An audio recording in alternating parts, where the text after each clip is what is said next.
হাওরের থই থই পানিতে জলকেলি খেলছে রং বেরঙের হাজার হাজার হাঁস। চারিদিকে জাল দিয়ে ঘেরা নির্দিষ্ট জায়গায় পালন করা হচ্ছে এসব হাঁসের ছাদ।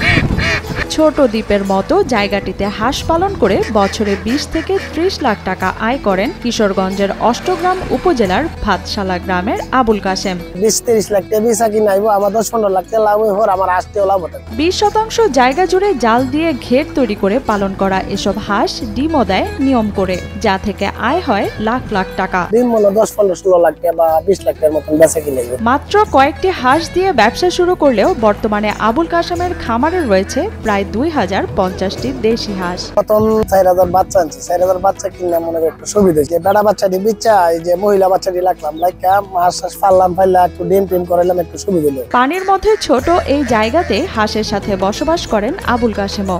হাঁসের দেখাশোনার জন্য গড়েছেন দুটি টিন শেড ঘর, পাশেই রয়েছে একটি খড়ের গাদা। তার সামনে উঠানের মতো করে জালের বেড়া দিয়ে হাঁস পালন করছেন তিনি। তার ভেতরে সাঁতার কাটছে হাজার হাজার হাঁস।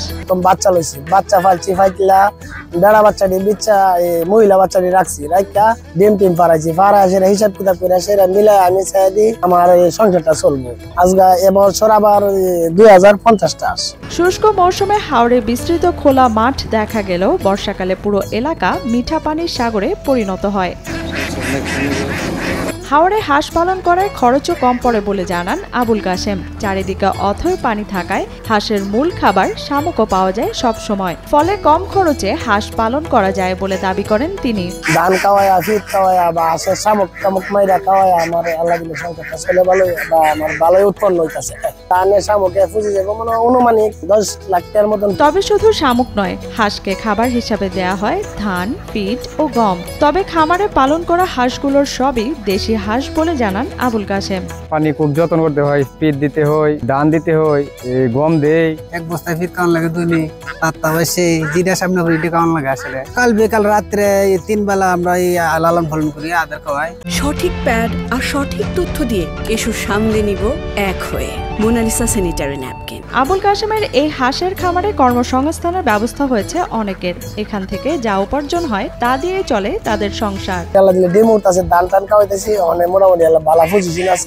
4টা কামলার বেতন দিয়া, নৌকা আছে, সবকিছু দিয়াতে আমার সংসারটা চলে ভালো। এদিকে প্রাকৃতিক খাবারে হাঁস পালন করায় লাভবান হওয়া যায় বলে জানান জেলা প্রাণী সম্পদ কর্মকর্তা সুভাষ চন্দ্র পণ্ডিত। জেলা প্রাণী সম্পদ বিভাগ এসব খামারিদের পাশে রয়েছে বলেও জানান তিনি। প্রাকৃতিক খাবারের মাধ্যমে যেহেতু হাঁসগুলো পালন করা যায়, এজন্য এটা আসলে বেশ লাভজনক। প্রাণী সম্পদ বিভাগ সবসময় এই খামারিদের পাশে রয়েছে। জেলার 13টি উপজেলায় বর্তমানে 1250টি খামার রয়েছে বলে জানায় স্থানীয় প্রাণী সম্পদ বিভাগ। এসব খামারে হাঁস রয়েছে প্রায় 22,98,633টি। এতে প্রতিদিন ডিম উৎপাদন হয় প্রায় 12 লাখ।